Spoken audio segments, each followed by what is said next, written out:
Well, the doc is in, and there's a potentially big step forward in the treatment of an illness that really caught our eye. It's called Morgellons disease, and it's causing creepy symptoms like feeling that you have bugs crawling all over your body, or looking down and you see fibers popping out of your skin. And so we had to talk more about this with the doctor, Manny Alvarez, Senior Managing Editor of FoxNewsHealth.com, a member of the Fox News Medical A team. Senator Feinstein out in California asked the CDC to investigate this. They did an investigation. And it costs a lot of money. It costs over $600,000. Look, for years, there's been a group of patients, probably 1 out of every 100,000 people, that complain of very atypical symptoms. You mentioned, it's scratches, things coming out of the skin, sores, painful, body aches, many weird things. So at the beginning, doctors thought that it was an infectious origin, which is, because if you have it, if you say, look, I feel, itching all the time, people think that you have parasites in your skin.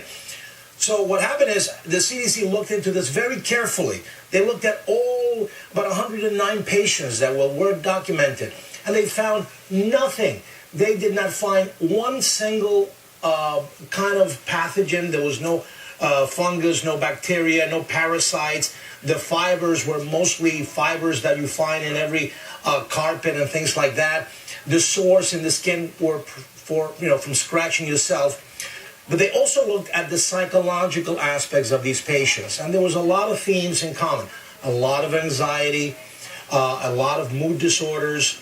So at the end of the day... Is that common just amongst patients in general to find mood disorders or find depression or fatigue? What this is telling you is that the power of the mind can really make you physically ill and give you very atypical symptoms. Okay, so wait a minute. Now, in this study, they did look at a particular part of the state of California, because the reports mostly came from Northern California. I'm from San Francisco, so don't say the Northern Californians are crazy. Okay. Not now, but you never know. Right. They also said that what was interesting, it was in a particular geographic area, but there weren't clusters, meaning that the people weren't necessarily talking to each other. They were all over the place. Listen, I have had patients here in New York that have complained about these atypical symptoms. What do you tell them? Well, we go through the panoply. The problem that I have with this disease, I know that it's, for many of them, it has to do with a lot of, mental health issues that need to be addressed properly.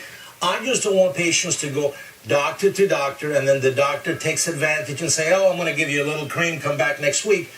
Because you have to, there's no infectious or medical reason but this needs also to be treated. So I look at this as a way to say, you know what, there are other issues going on. We did the workup, but now let us fix some of the emotional, mental health. It made us think of something that came up in upstate New York that's caught some headlines here on the East Coast about girls in high school, a group of them suddenly waking up from naps or from sleep and getting tics and shakes. Right, and mass hysteria. And they were very upset, their parents, when the doctor came out and said, listen, this is mass hysteria. Right. They're not accepting that explanation. Well, but I'm telling you, it is. The power of the mind can do wonders. Listen, I have had patients that have walked into my office saying that they're pregnant. They show me their belly, and they believe they're pregnant, and there's no baby in there. And how do you break that news to them? Well, we got ways. An ultrasound does wonders at the end of the day. We'll leave it at that. We'll leave it at that. All right. Some people believe this is still real. The investigation doesn't show anything conclusive except that it's not what they think it is. Nothing infectious. Dr. Manny, thank you very much. The power of the mind. Power of the mind. Power of the mind. It is a very powerful.